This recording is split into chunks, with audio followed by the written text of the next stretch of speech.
service is cut, somebody's human rights take a hit as well. So whether you're on ODSP or Ontario Works, or you're homeless, or you're a battered woman, I mean, there's cuts to every public service in this province, and you don't see them. And it's hard to get coverage, and it's hard to have the public understand what's really going on here. There's a lot of talk about what we need to do to sort of regroup and to really solidify our movement. And, you know, I think that with our current governments, we've been lulled into maybe a bit of complacency, but I think we need to see what's happening around the world, not just in the US, but in the UK and everywhere else, and sort of really recommit to human rights as one of our foundational values, and not just, you know, say it, but how do we actually live it? Government, laws, corporations have worked together to steal minimum wage from migrant workers, so they're excluded, steal the right to unionize from migrant workers, so they're excluded, steal housing protection, steal all of these things that the union movement fought for, and migrant workers are excluded. And what that means is that they're going after migrant workers today, and they may be coming after unions tomorrow. The reality is our government fights against our rights as union members. They fight in passing bills and passing legislation that demeans our human rights, even as union workers and as citizens. Unions were created to give an effective voice to marginalized workers with no representation. That's the essence of trade unionism.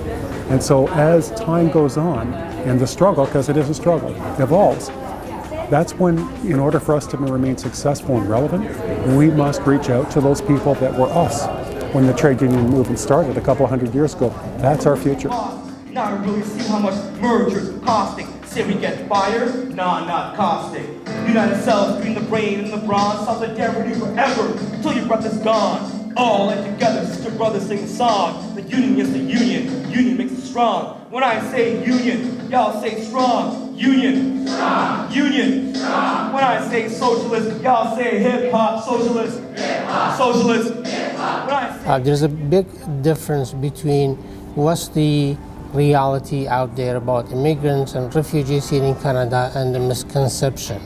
There are,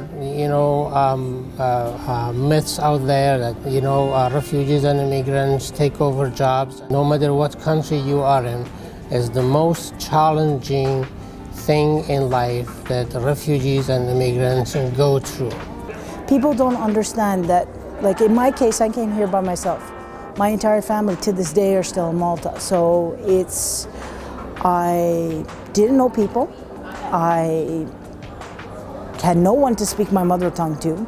And I still, to this day, don't have anybody that I've met that speaks fluent Maltese.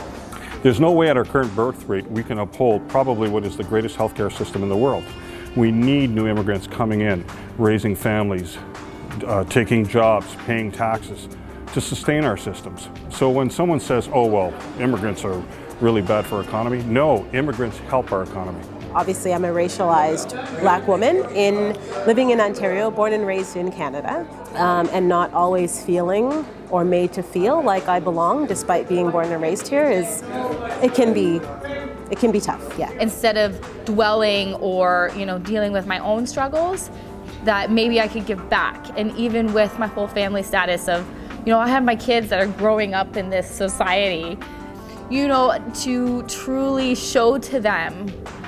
Because they're not exposed to that, and truly show to them that we are truly privileged, and let's not only give back, but let's help educate and to tell them that this isn't the norm. We need to tackle these realities in a different direction, and to engage people and to outreach them and say, I know you're tired.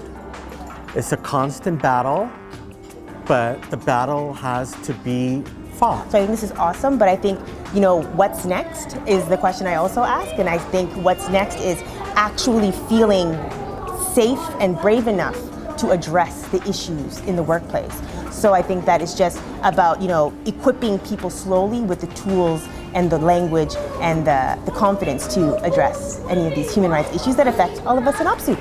On est en train encore apprendre comment les choses vont aller, comment être équitable pour tout le monde, toutes les personnes qui travaillent dans notre secteur, dans nos secteurs, qui travaillent avec le public. il y a des différences. On a encore à grandir. Il faut qu'on grandisse. Je pense qu'on est encore dans le 25% quand il faut qu'on se rende au 100%, que ça soit équitable pour tout le monde. Je pense que c'est très important qu'on continue avec l'éducation. When you come to events such as this and when you speak to the people that are oppressed, then now you know. I think for so many people, you only know what you know. And if you don't know it, it's pretty difficult to hold people accountable. But the moment you know, you have an obligation and you have a right and you have to do something about it.